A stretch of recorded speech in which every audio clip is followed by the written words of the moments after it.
Bueno, el capítulo que nos compete hoy es malabsorción intestinal. Para esto, en primera instancia, vamos a definir lo que es la malabsorción como la incapacidad de transportar los macro y micronutrientes de la dieta hacia el compartimento del líquido extracelular y finalmente transportado a distintas partes del organismo.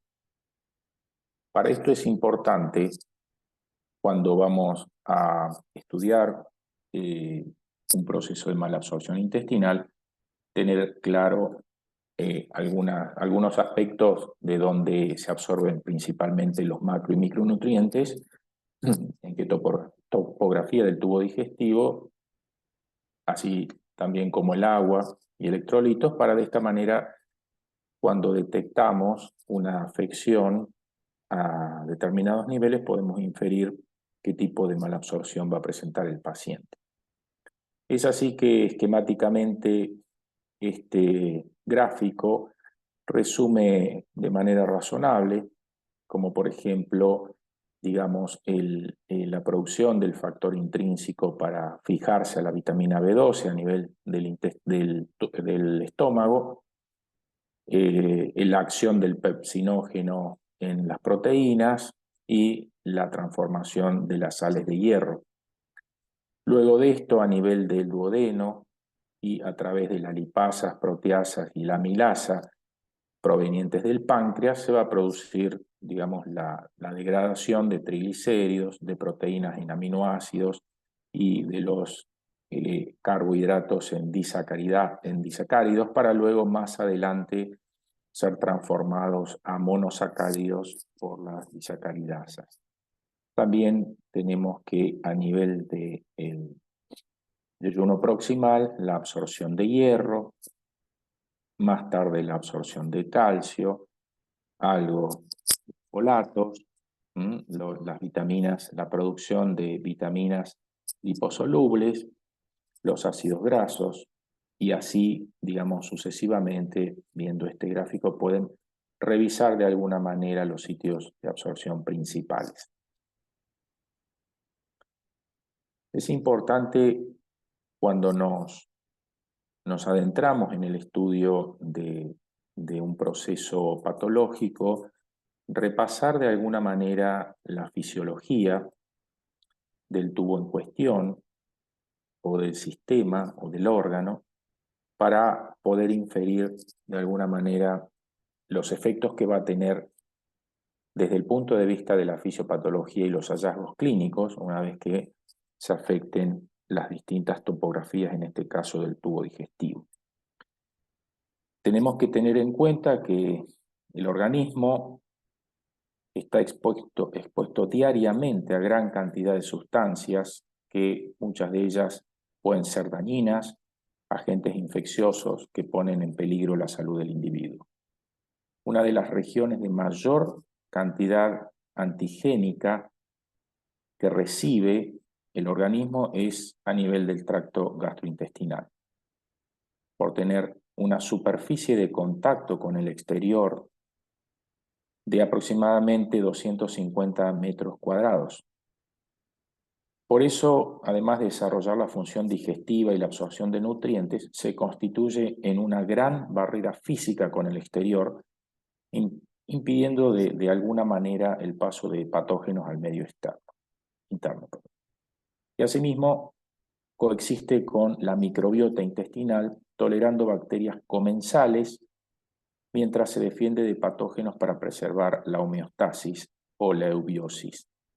El término microbiota ya hay que ir incorporándola, porque de alguna manera lo van a empezar a sentir nombrar en las distintas patologías que vayan revisando a través de la carrera, y se está erigiendo como un factor muy importante en la salud y la enfermedad del individuo. Las dos funciones, la digestiva y la de defensa, son llevados a cabo gracias a la denominada función de barrera intestinal, que es la capacidad del intestino de proporcionar una adecuada contención de los microorganismos y micromoléculas mientras mantiene la capacidad de absorber los nutrientes de manera integral. La alteración en los mecanismos de defensa de esta función de barrera favorece el paso de sustancias desde la luz del intestino al medio interno, dando lugar a respuestas inmunitarias exageradas. Las alteraciones de la integridad de la barrera intestinal están presentes como consecuencia de un estado de inflamación intestinal que puede ser agudo o puede ser crónico también. La barrera intestinal se constituye sobre el epitelio, que está compuesto principalmente por 4 tipos de células. Repasamos la histología en este caso: los enterocitos, las células de Glovet o células caliciformes, que son las productoras del moco, las células de Panet, productoras de péptidos y antimicrobianos, y células neuroendocrinas, productoras de hormonas. El epitelio, por su parte, está protegido por una capa de moco y la IgA secretora.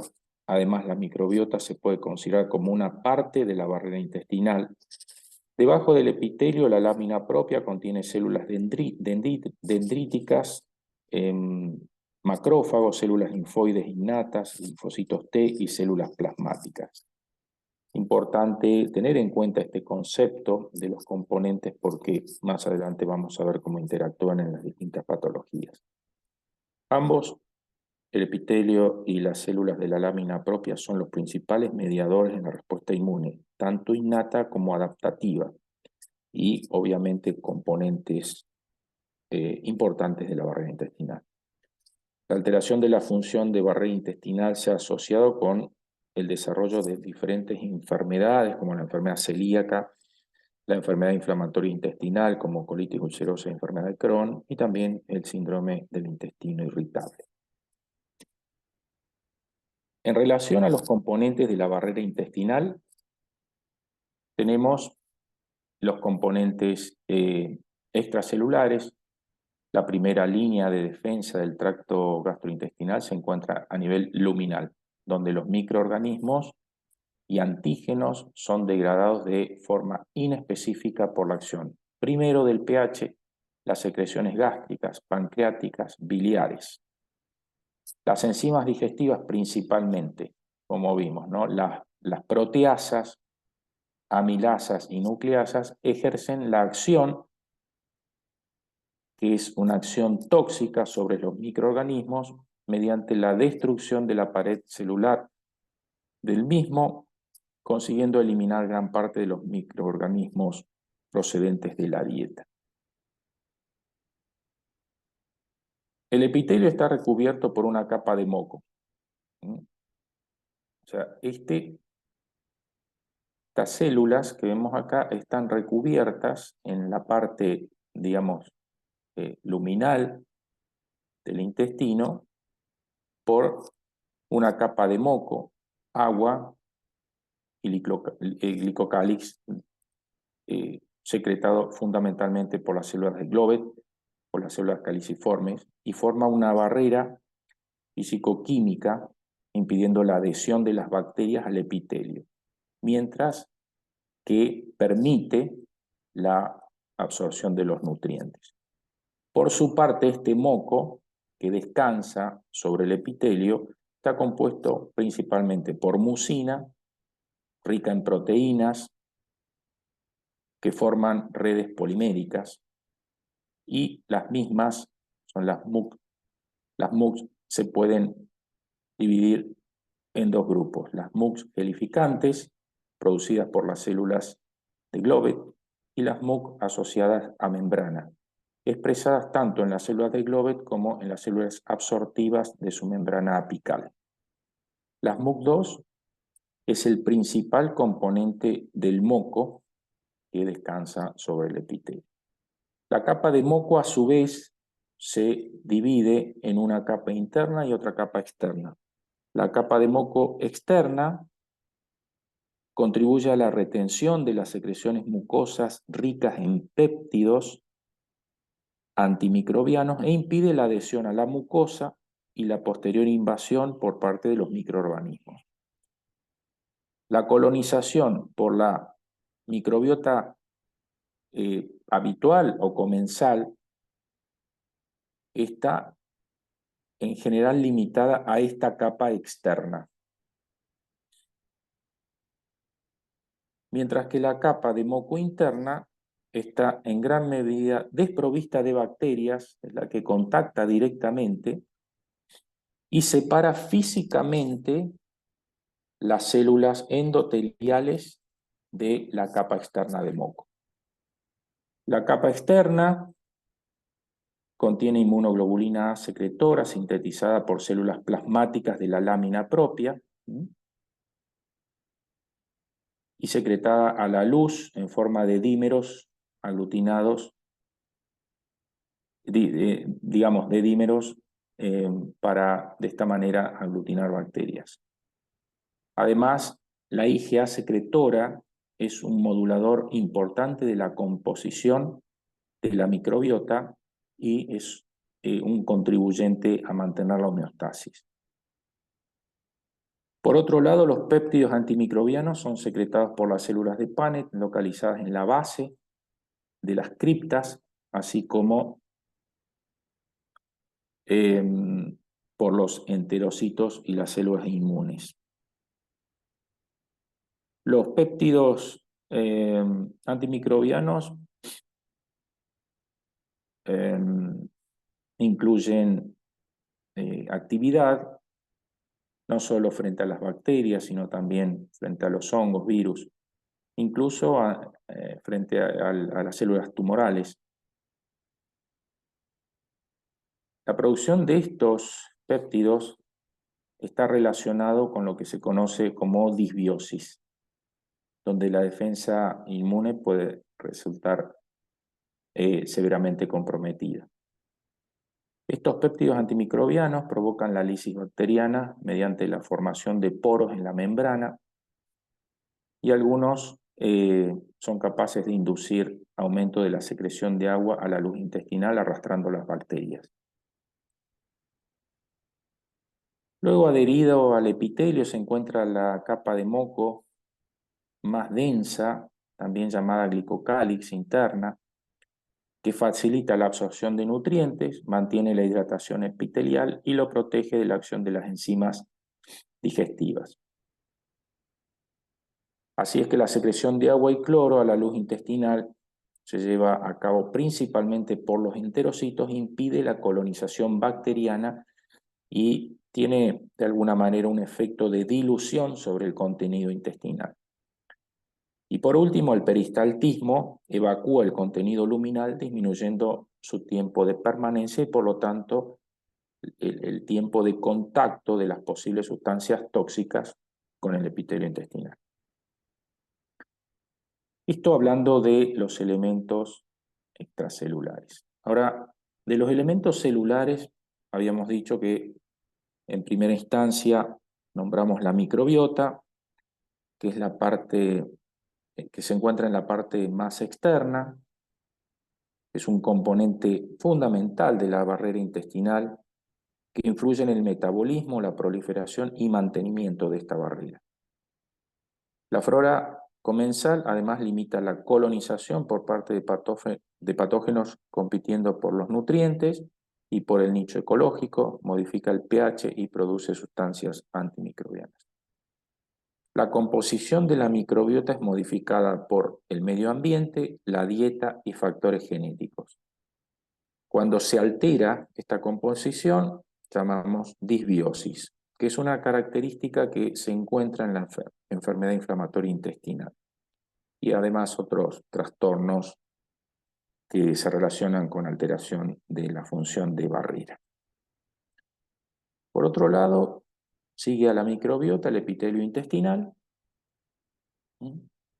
Está compuesto por una monocapa de células epiteliales especializadas y polarizadas, que tiene dos polos, polo externo, intraluminal y el polo basal. Esta capa se renueva más o menos cada 3 a 5 días. Esto, además, es un dato simplemente a tener en cuenta, ¿no? Que son epitelios de alto recambio, por lo tanto hay una alta tasa de mitosis, porque cada 3 a 5 días ya estas células que estaban ya dejan de estar, hay células nuevas. Es por eso que cuando a un paciente se le administran algunos quimioterápicos, lo que ocurre es que los pacientes desarrollan diarrea, ¿no? Procesos mal absortivos. ¿Por qué? Porque los quimioterápicos son drogas especialmente diseñadas, algunas de ellas, para intervenir donde hay, digamos, diferenciación celular muy rápida, digamos, donde hay altas tasas de mitosis. Es por eso que las afecciones se localizan en general en el tubo digestivo, ¿no? Como aftas en la boca o diarreas por la afección del tubo digestivo. La célula madre epitelial pluripotencial reside en la base de las criptas del Nievercun, generando células que migran hacia la punta de la vellosidad. Las madres estarían a este nivel, donde tiene lugar la diferenciación final que reemplaza la pérdida constante de células. El epitelio está compuesto por enterocitos, alrededor del 80%, y también otras células que habíamos mencionado, como las células de Glovet, que son las que secretan el moco, las células de Panet, que secretan defensinas, las células enterocromafines, que producen hormonas y neuropéptidos, y las células M, que son las células especializadas en la captación de antígenos de la luz intestinal y se sitúan en la superficie de los agregados linfoides. Los enterocitos mencionados son fundamentales en el revestimiento epitelial, se encargan de una función digestiva, metabólica, el mantenimiento de la integridad física de la barrera. También intervienen en el desarrollo de la respuesta inmunitaria, actúan como células presentadoras de antígeno y liberan citoquinas. En la región subepitelial se encuentra la lámina propia, donde se encuentran las células del sistema inmunitario, células del sistema nervioso entérico y tejido conectivo. Las células inmunitarias del tracto gastrointestinal conforman el denominado tejido linfoide asociado al intestino. El sistema inmune afecta también a la función de barrera, al menos por 4 mecanismos. Regula la dinámica epitelial mediante la producción de péptidos antimicrobianos, al influir sobre la microbiota y responder a la invasión de antígenos y microorganismos. ¿Cuál es la función de la barrera intestinal?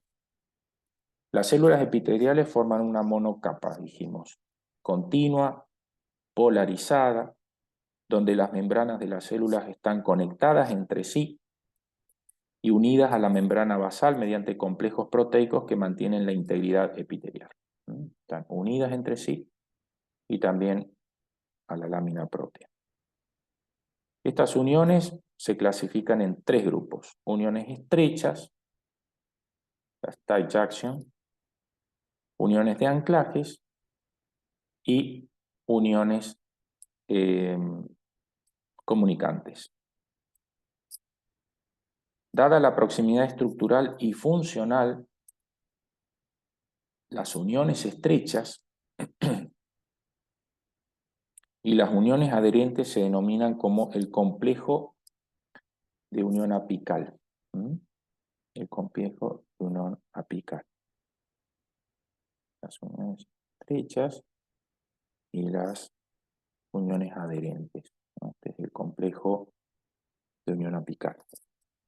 En relación a las uniones estrechas, el paso de las moléculas pequeñas solubles en agua a través del epitelio se realiza a través de las uniones estrechas, ¿no? A través de esto. Aquí tenemos en un preparado la unión estrecha y una unión adherente. Unión estrecha, microvellosidad.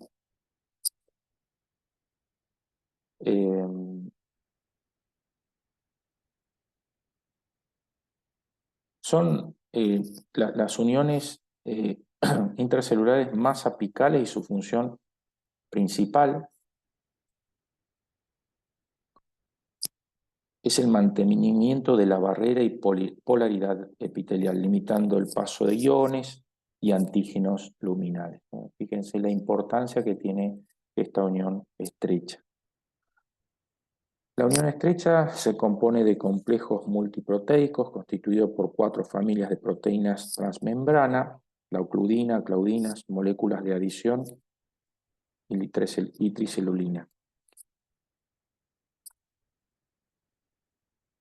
Es así que queda constituida esta unión estrecha.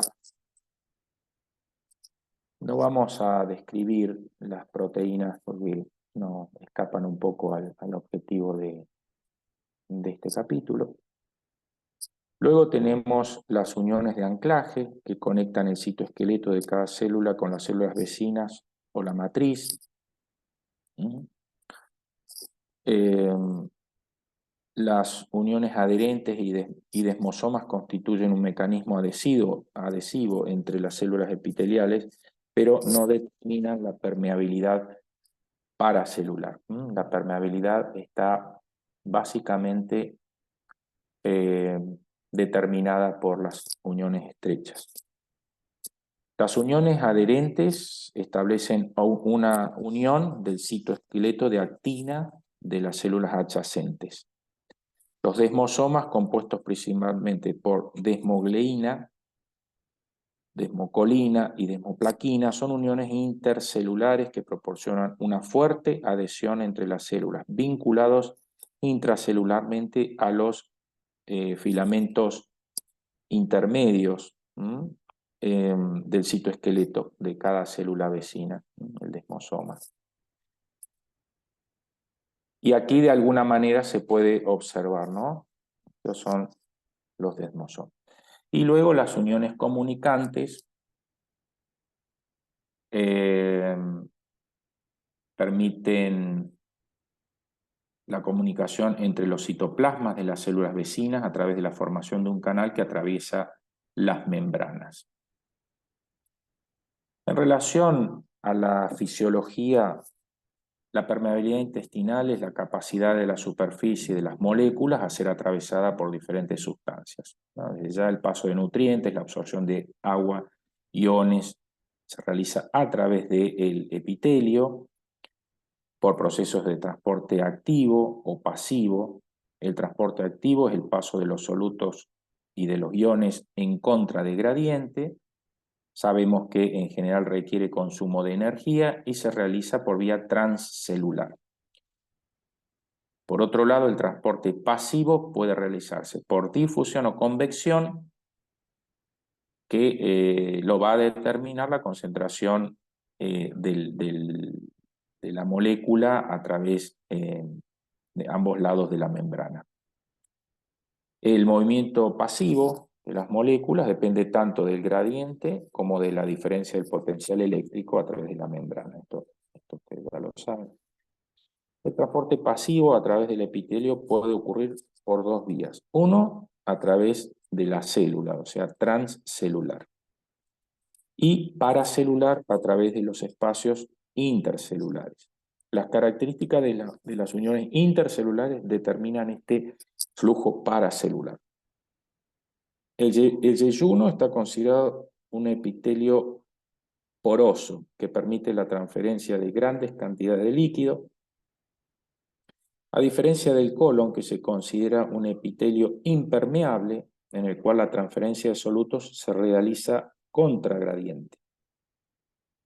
Por otro lado, los enterocitos presentan una elevada actividad transportadora gracias a que poseen canales iónicos, transportadores, bombas en la membrana apical y vasolateral.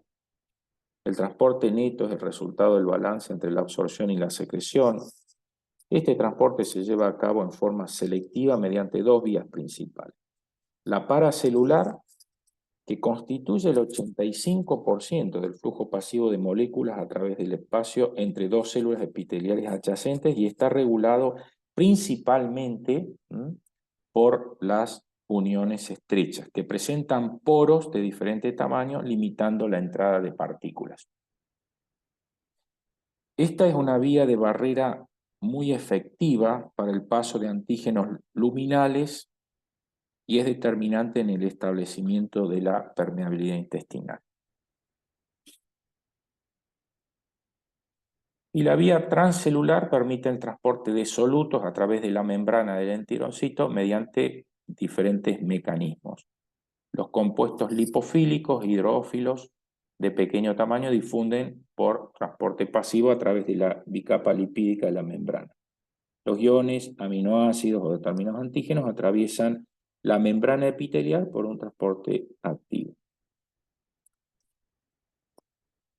Y ahora, yendo un poco hacia el concepto de la permeabilidad intestinal, sabemos que la barrera intestinal es una entidad funcional que separa la luz intestinal del huésped y consiste en una barrera física, el moco, la capa epitelial, junto con sustancias químicas como secreciones digestivas, elementos humorales como mencionamos, defensinas, la IgA, elementos inmunológicos, linfocitos, células inmunes, elementos musculares y neurológicos. Por lo tanto, la permeabilidad del intestino es una característica funcional de la barrera intestinal, medible mediante el análisis de las tasas de flujo a través de la pared intestinal en su totalidad. La permeabilidad del intestino normal es aquella que se encuentra en individuos sanos que no están expuestos a intoxicación, inflamación o funciones intestinales alteradas. Se ve deteriorada cuando hay una pérdida en la homeostasis intestinal, alteraciones funcionales y otras enfermedades. La barrera del intestino no es un elemento estático, sino que se encuentra regulada por estímulos fisiológicos, farmacológicos y patológicos. Esta permeabilidad va a depender del tamaño, carga y naturaleza de las partículas. La permeabilidad varía entre regiones proximales y distales, así como entre las criptas y las vellosidades.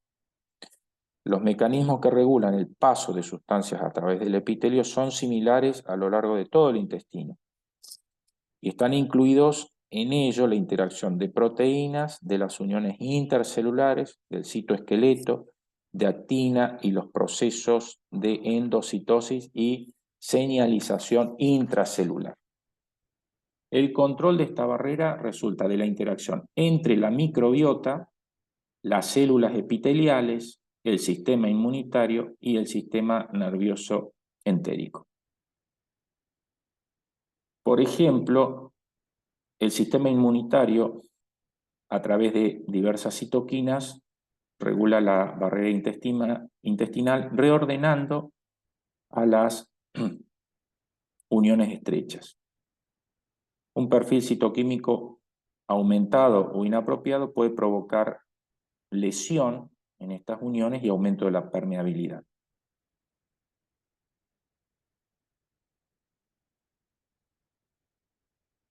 Y vamos ahora a terminar esta parte del repaso con conceptos de disbiosis e hiperpermeabilidad intestinal. Como dijimos, la barrera intestinal es un sistema dinámico donde interfieren diferentes factores y en condiciones normales el aumento de la permeabilidad es insuficiente para causar enfermedad. No obstante, en condiciones patológicas, esta permeabilidad se va a ver muy aumentada. El moco es un sitio de unión para las bacterias, lo que les permite persistir y colonizar la superficie de este moco. Es aquí la microbiota intestinal normal estimula al epitelio para sintetizar los azúcares del moco, mientras otras bacterias como por ejemplo una que se llama Akkermansia mucinfila, regula las capas de moco utilizando las mucinas como fuente de energía. En condiciones de disbiosis, la producción y degradación del moco se desequilibra, estado que se asocia a la patogenicidad de las bacterias y erosiona la capa protectora del moco.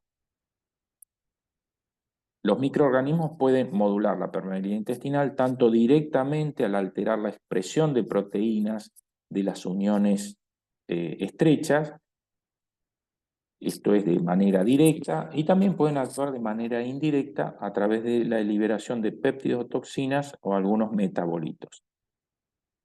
Los ácidos grasos de cadena corta, el acetato y butirato tienen un papel directo en la mejora de la función de barrera intestinal y defensa frente a patógenos, mediante la liberación de citoquinas y sus efectos sobre las células inmunes del huésped, que pueden producir una reducción y mejoría de la función de barrera. Estos ácidos grasos de cadena corta, acetato y butirato, es el resultado de una microbiota indemne y el consumo de prebióticos, es decir, o sea, de fibra no digerible. Esta fibra no digerible es metabolizada por la microbiota y produce estos elementos que a su vez ayudan a mantener la homeostasis de la permeabilidad intestinal. Por ejemplo, en el caso de, lo vamos a ver más en detalle, pero la enfermedad celíaca, que es una enfermedad autoinmune y está producida por una intolerancia al gluten en algunos individuos genéticamente susceptibles, causa alteraciones estructurales, permite la entrada de esta proteína a la mucosa, provocando una respuesta inmunitaria mantenida y facilita de esta manera la lesión de las uniones estrechas y el consiguiente aumento de la permeabilidad intestinal. Bueno.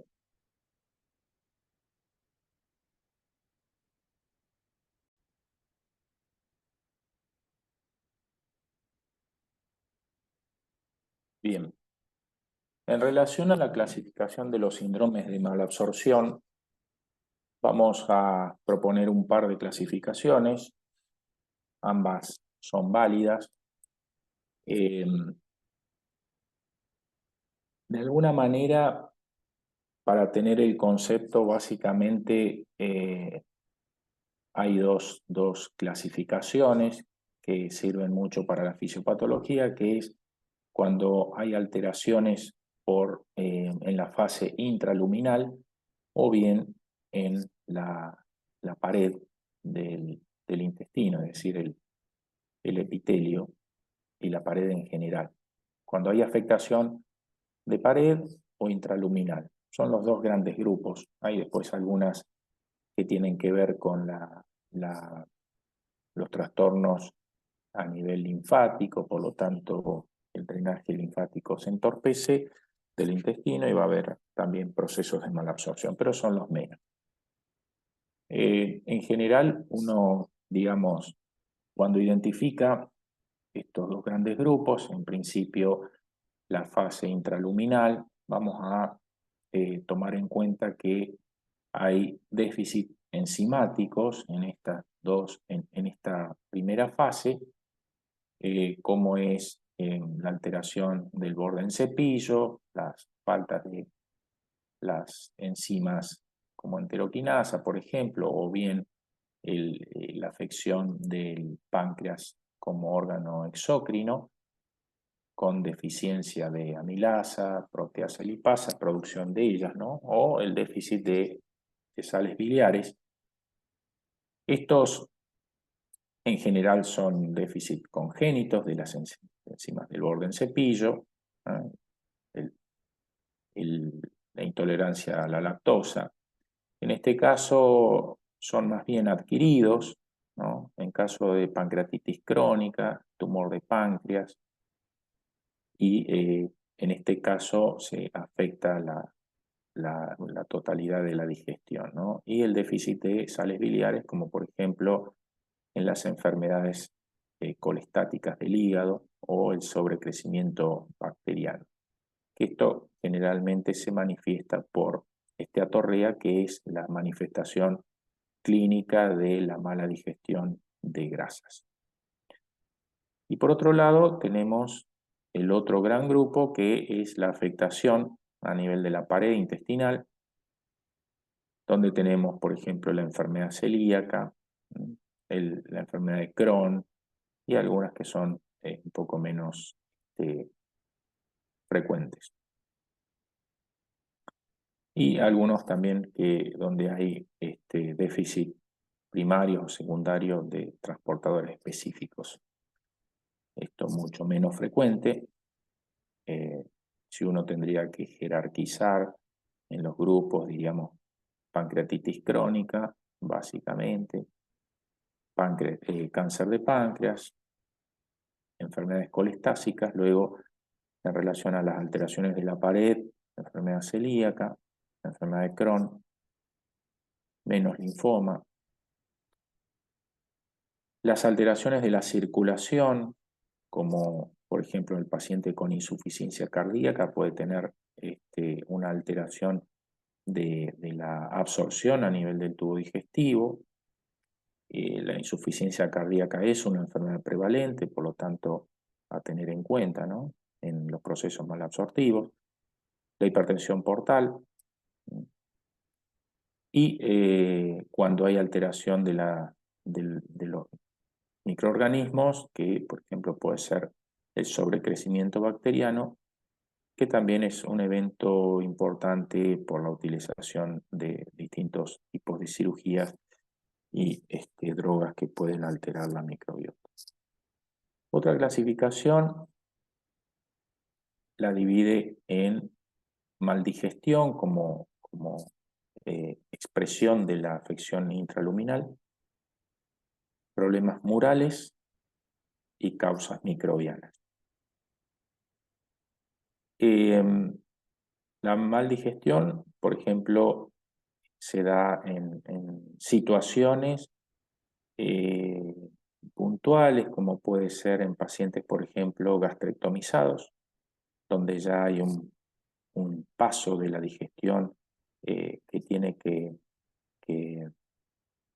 está alterado, deficiencias de las enzimas pancreáticas, como vimos, o de las intestinales o de sales biliares. En relación a los problemas murales, hay un grupo muy grande y quizás sean las causas más comunes de procesos malabsortivos. Incluye la enfermedad celíaca, como dijimos, la enteropatía asociada a VIH, la enteropatía autoinmune, las enfermedades inflamatorias intestinales también, y las causas microbianas, como es el sobrecrecimiento bacteriano que habíamos manifestado.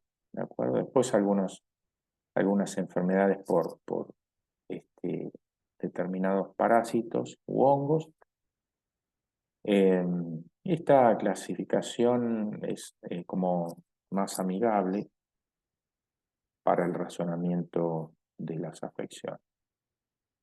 Bien, ahora vamos a repasar un poco la fisiopatología de la enfermedad celíaca. Como dijimos, vamos a tratar de recordar, ¿no? La enfermedad celíaca, la fisiopatología es, digamos, un problema de la pared mural, que la afección mural puede afectar el epitelio o toda la pared. Entonces, ¿qué vamos a ver en la fisiopatología de la enfermedad celíaca? Vamos a ver que los fragmentos de gliadina se digieren de manera parcial, interactuando con este receptor, que es el receptor de quimiosinas 3, que está en el lado apical del epitelio. Esto induce una respuesta de diferenciación mieloide con liberación de la sonulina. La sonulina va a interactuar con el epitelio y desencadena un aumento de la permeabilidad intestinal. Fíjense, acá ya están alteradas las uniones estrechas, dejando pasar esta barrera, ¿no? Se pierde la función de barrera, y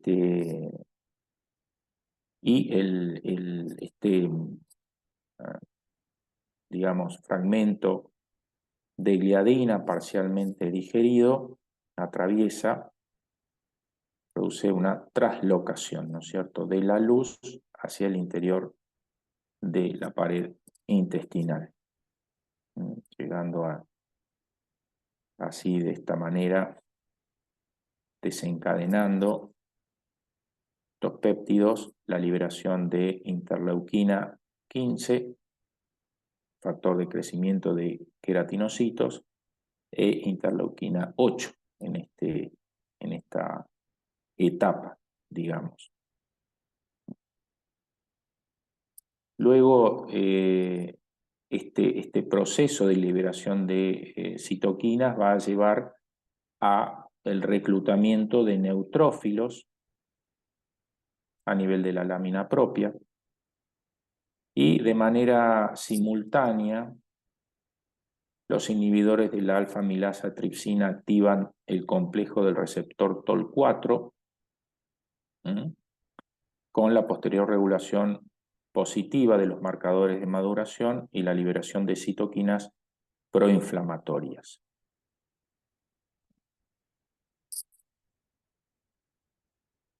Después de la apoptosis de células intestinales mediadas por la inmunidad innata, con la posterior eliminación o liberación de la transglutaminasa tisular intracelular, los péptidos de gliadina se desaminan parcialmente. Esta gliadina desaminada se reconoce por células presentadoras de antígenos de Q2-8 y luego son presentadas a las células T colaboradoras. Las células T colaboradoras desencadenan la activación y maduración de las células B,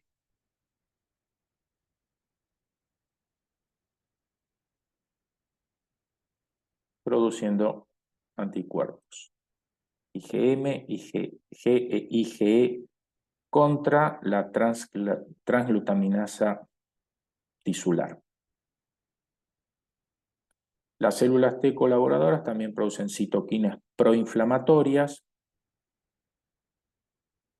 como el interferón gamma, el factor de necrosis tumoral alfa, que a su vez van a, de alguna manera, aumentar la permeabilidad intestinal junto con las células T helper o linfocitos T helper, iniciando así el proceso que se conoce como enteropatía.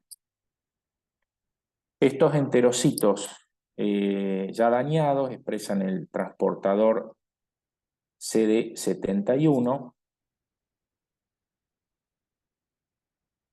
también en el lado apical del epitelio, y esto va a permitir el reingreso de complejos secretores de IgA y gliadina,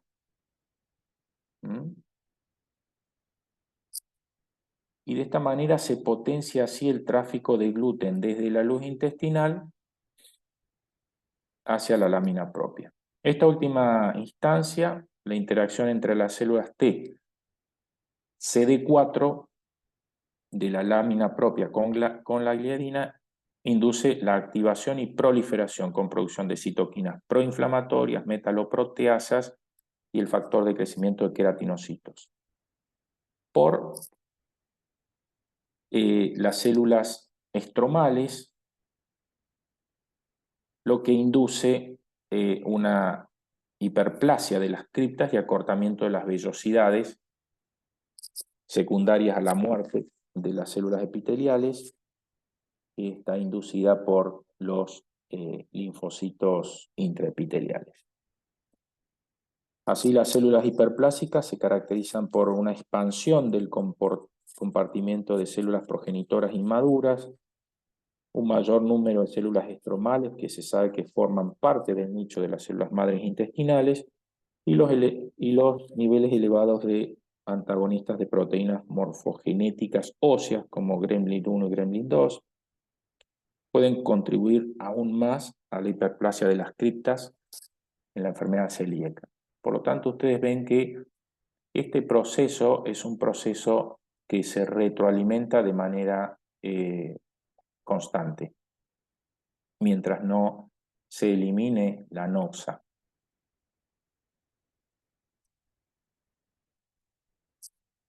Luego, esta descripción ustedes la podrán ver en los gráficos o en las fotos de una endoscopía, esto que hablamos del aplanamiento y la hiperplasia de las criptas, y también en un preparado histológico.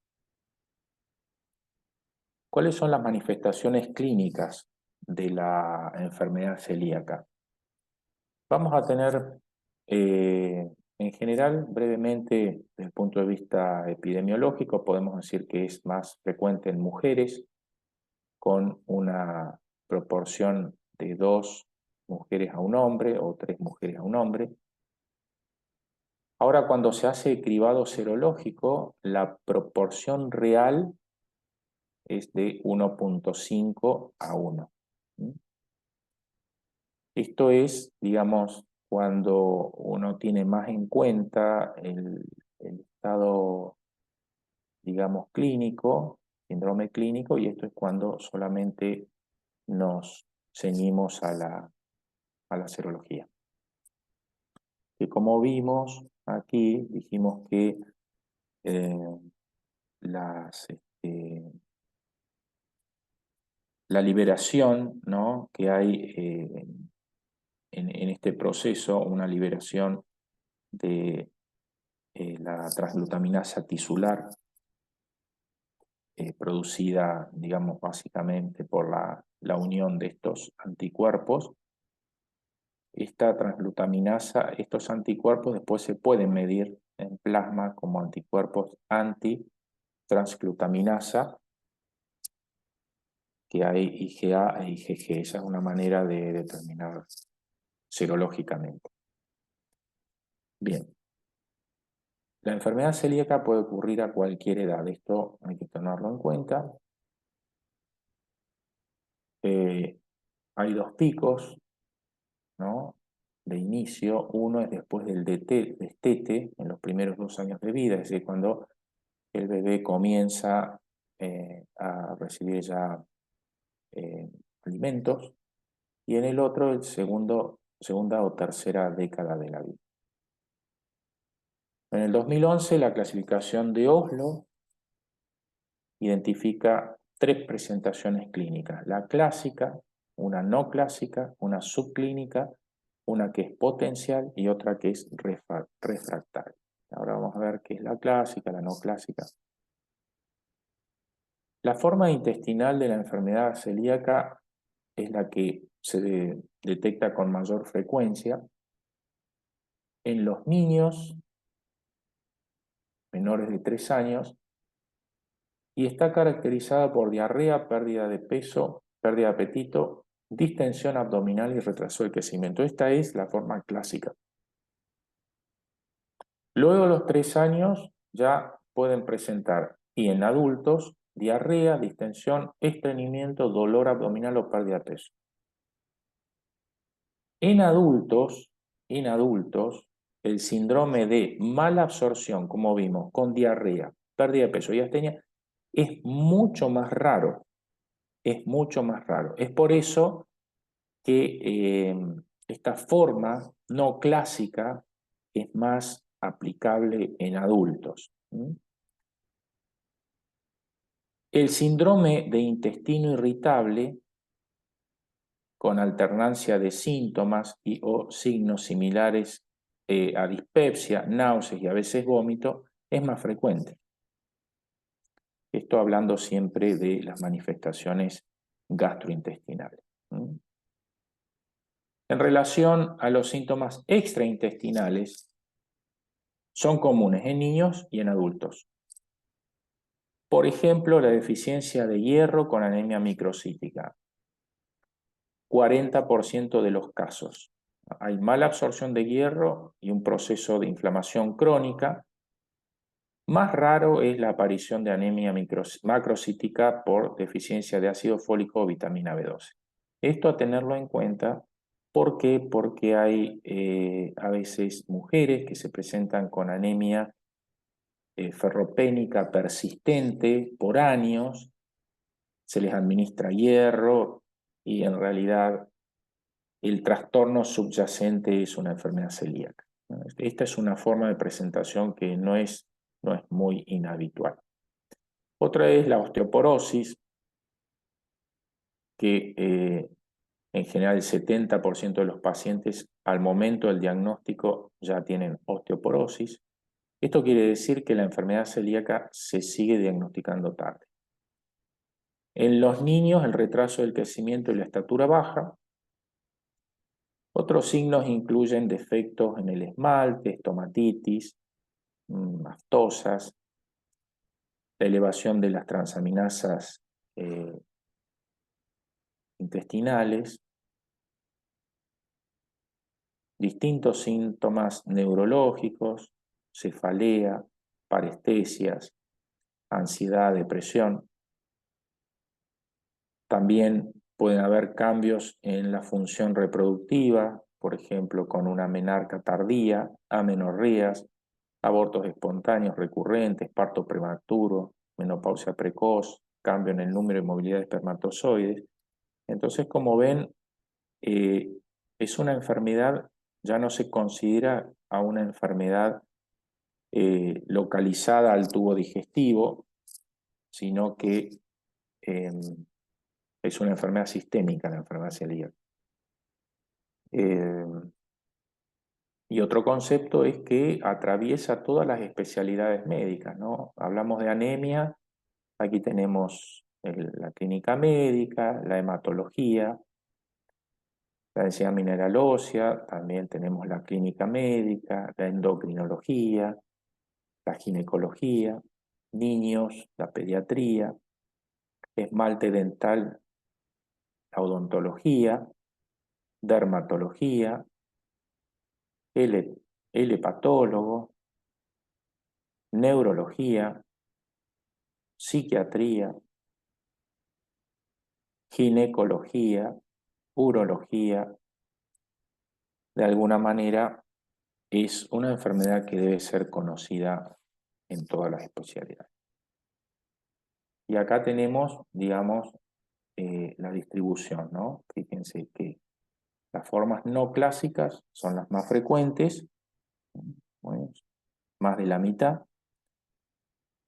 La forma clásica es casi un 30% y el resto es una forma subclínica que no tiene síntomas, sino que puede tener un patrón serológico diagnóstico o puede tener un patrón endoscópico diagnóstico. Bien.